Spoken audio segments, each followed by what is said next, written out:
My girlfriend's friends laughed. Why does he dress like a broke intern? While she kept silent, I just smiled, got it, sipped my drink, and let them laugh. Seconds later, the man she'd been dying to impress walked in, looked at me, and said, "So I finally learned what happens when you try to build something real with someone who's fundamentally embarrassed by who you are, and honestly, it took a Christmas party from hell to see it clearly. I'm Kieran, 32M, and I've been with Valencia, 29F, for about 18 months. Met through mutual friends. She works in social media marketing, seemed down to earth at first. What she didn't know, what I don't really tell anyone, is that I sold my AI startup 3 years ago for enough money that I'll never have to work again if I don't want to. But here's the thing. I watched money destroy my parents' marriage. Dad made it big in tech in the 90s, and suddenly every relationship became transactional. People wanted things from him, not connection with him. Mom started spending like wealth was a personality trait. By the time they divorced, I couldn't tell who actually cared about my dad versus who cared about his portfolio. So when I got my exit, I made a choice. I kept living like a regular person. 8-year-old Subaru, Capitol Hill apartment that costs $1,800 a month, clothes from thrift stores and Target. The idea was to find someone who'd love me when they thought I was just another Seattle tech guy scraping by. Valencia seemed perfect for this test. She wasn't materialistic, didn't care about fancy restaurants, was happy splitting Taco Bell tabs. For about a year, I thought I'd found someone genuine. Then her social circle started getting to her. Her friend group is intense. Thalia works in investment banking and won't shut up about her boyfriend's salary. Mira married a surgeon and treats it like a competitive sport. These women measure everything by external markers. Who has the better apartment? Whose boyfriend drives the nicer car? Who's vacationing where? And slowly, I started failing their tests. "Why don't you ever want to go anywhere nice?" Valencia asked a few months ago. Mira and David just got back from Napa, and here we are splitting grocery costs like college students. When I suggested we could afford nice things sometimes, she said, "With what money? You work for some tiny consulting firm." I told her I did okay, that money wasn't really the issue, but she'd already made up her mind about what my life looked like from the outside. The breaking point was last week's Christmas party. Valencia's marketing agency was having this fancy thing at some upscale restaurant in Belltown. She asked me to come, but I could tell she was nervous about it. "Just try to fit in, okay?" she said in the Uber. "These people are important for my career." I should have known right then that we were done. The party was exactly what I expected. Young professionals networking aggressively, everyone discussing their year-end bonuses and vacation plans. Valencia immediately gravitated toward her friend group, and I tried to just be supportive arm candy. That's when the commentary started. "God, Valencia, when are you going to upgrade?" Thalia said, loud enough for nearby tables to hear. "My boyfriend just bought me a Cartier watch for Christmas." "What did Kieran get you? A Target gift card?" Valencia laughed, actually laughed, and said, "He's sweet, but yeah, not exactly playing in the same league." I stood there holding my beer, watching my girlfriend of 18 months dismiss me as a consolation prize in front of her friends. But it got worse. Mira chimed in, "Honestly, Val, you could do so much better. There are actual successful men in this city. Why are you settling for someone with no ambition?" "Maybe I should find someone who can actually afford to take me places," Valencia said, getting bolder with each comment. "Someone with real goals." The worst part wasn't what they were saying about my bank account. It was watching Valencia agree with every word. This woman I'd been building a life with was basically auditioning for her friend's approval by throwing me under the bus. I was seriously considering just walking out when something happened that I definitely wasn't expecting. The restaurant got quiet near the entrance, and I looked over to see Stellan Briggs walking in with his usual entourage. Stellan's the CEO of one of Seattle's biggest tech companies, and we've been working on a partnership for my new venture. Really nice guy, but definitely operates at a different level than most people. He scanned the room for a minute, then his face lit up when he spotted me. "There's the genius I've been looking for," he called out, walking straight over to our table. "Kieran, perfect timing. Are you ready to change the world again?" The conversation at our table stopped dead. Valencia and her friends were staring like they'd never seen me before. "Hey Stellan," I said, trying to keep it casual. Just enjoying a Christmas party. How's the family? Great, great. Listen, I just got off the phone with our board about the partnership. They're all in on the $200 million. Lars, your track record speaks for itself. That AI exit was brilliant. And now this new platform. You're going to revolutionize the entire industry. I could feel Valencia's eyes boring into me, but I stayed focused on Stellan. We should probably discuss details somewhere more private, I suggested. Of course. But I had to tell you, our investors are calling you the next Elon. After selling your first company for $40 million and now this, you're going to be the story everyone talks about this year. The silence at our table was deafening. Thalia had stopped mid-sentence with her mouth literally open. Mira looked like she was having a mathematical crisis. And Valencia looked like she'd just realized she'd been making fun of someone who could buy and sell everyone at that party. Stellan talked for another few minutes about our timeline, mentioned something about Forbes wanting an interview, then headed off to schmooze with other people. The entire restaurant was buzzing. Apparently several people had recorded parts of the conversation, and word was spreading fast about who I actually was. Valencia immediately went into damage control mode. "Oh my God, babe. Why didn't you tell me?" she said, grabbing my arm.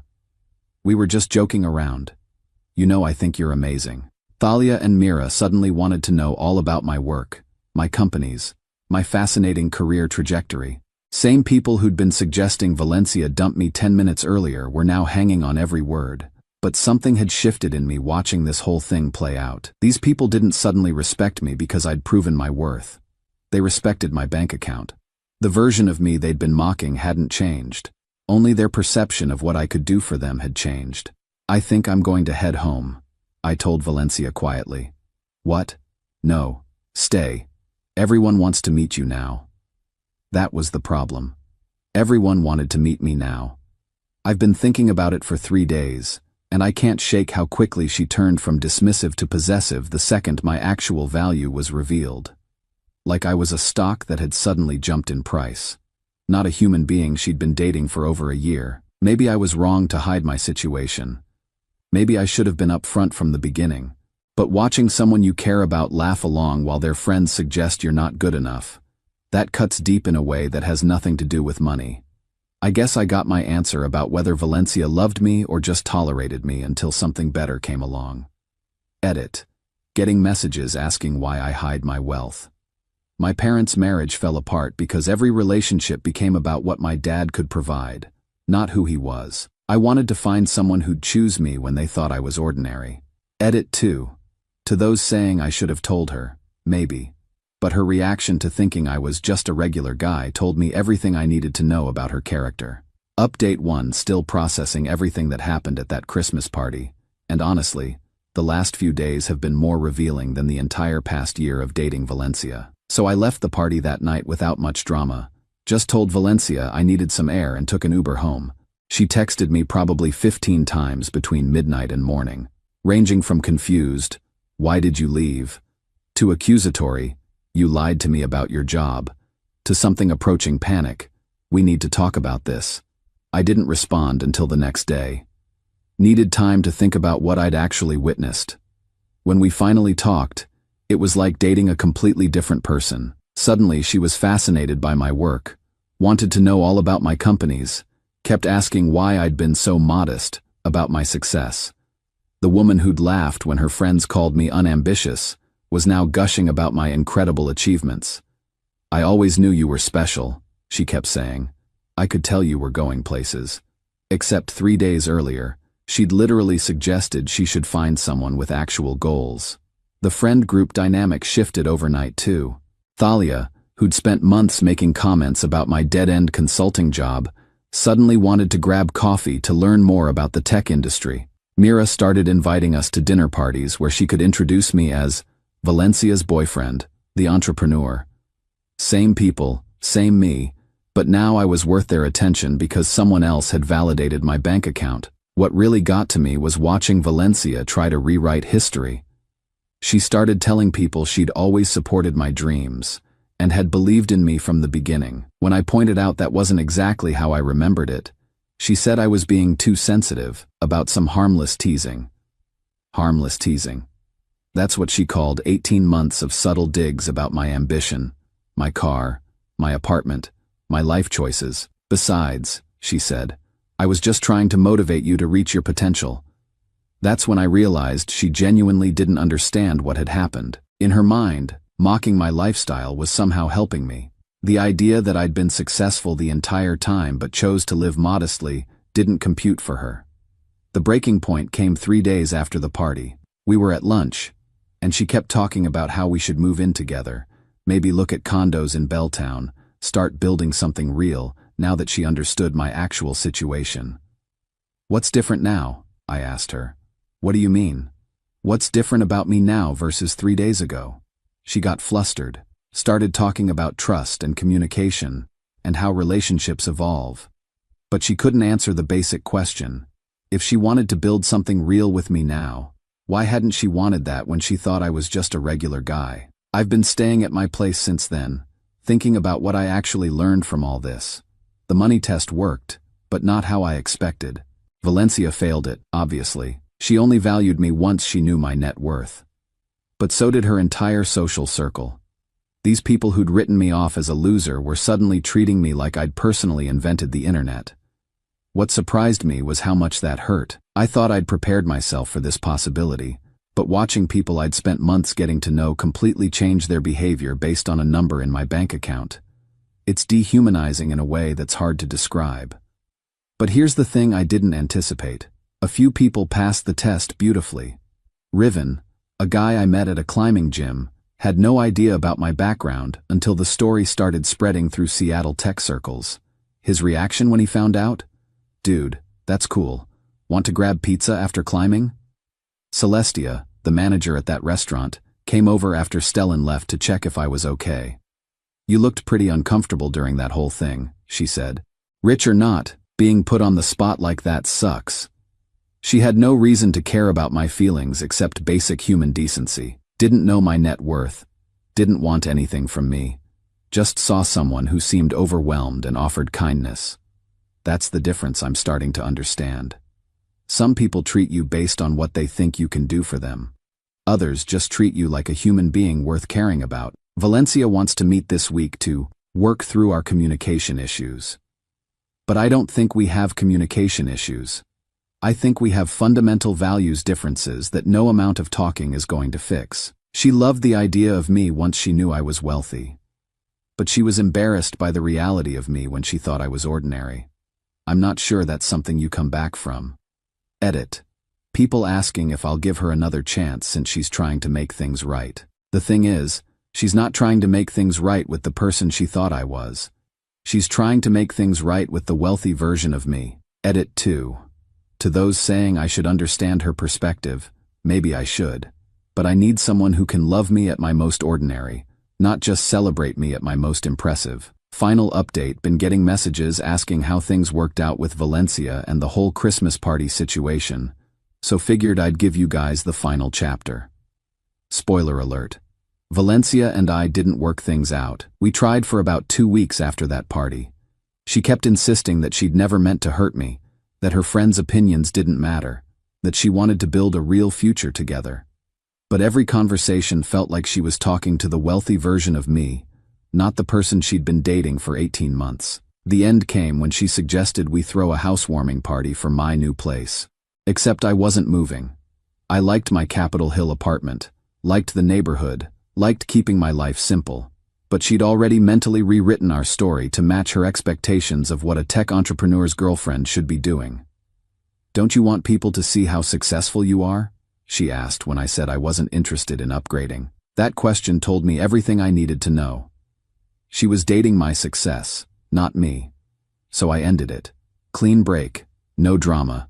Just acknowledged that we wanted different things from life. She was hurt, confused, kept asking if we could try couples therapy. But you can't therapy your way out of fundamental incompatibility about what matters. The social fallout was interesting to watch from a distance. Turns out Valencia had been bragging to her friend group about dating a secret millionaire, using my story as social currency. When we broke up, she lost that currency. Thalia and Mira went back to their subtle digs about her choices, except now they had more ammunition. I felt bad about that part. She didn't deserve to be mocked by friends, even if those friends had shown their true colors at the party. Professional life has been good. The partnership with Stellan's company launched 3 months ago, and our platform is performing better than projected. Got the Forbes interview, which was surreal but fun. More importantly, I'm building something I actually care about with people I respect. But the real win happened about 4 months ago. I volunteer at an elementary school in South Seattle, helping kids with basic computer skills. It's something I started years ago, back when I was just another programmer trying to give back. The kids don't know or care that I have money. They just know I show up every Tuesday and help them build things. That's where I met Zara. She's a 3rd grade teacher, been working at the school for 6 years. Grew up in the neighborhood, went to college on scholarships, came back to teach, because she wanted to make a difference where she'd grown up. When I first started volunteering, she was the teacher who helped me figure out how to actually connect with 8-year-olds instead of just talking at them. We started grabbing coffee after volunteer sessions, talking about education and technology and how to help kids who don't have resources at home. She knew I worked in tech but had no idea about the money, the companies, any of it. Just knew I cared about the same things she did. 3 months ago, one of her students mentioned seeing my name in a newspaper article about Seattle entrepreneurs. Zara asked me about it later, and I told her the whole story: the startup, the exit, the choice to live modestly, the Valencia situation. Her response?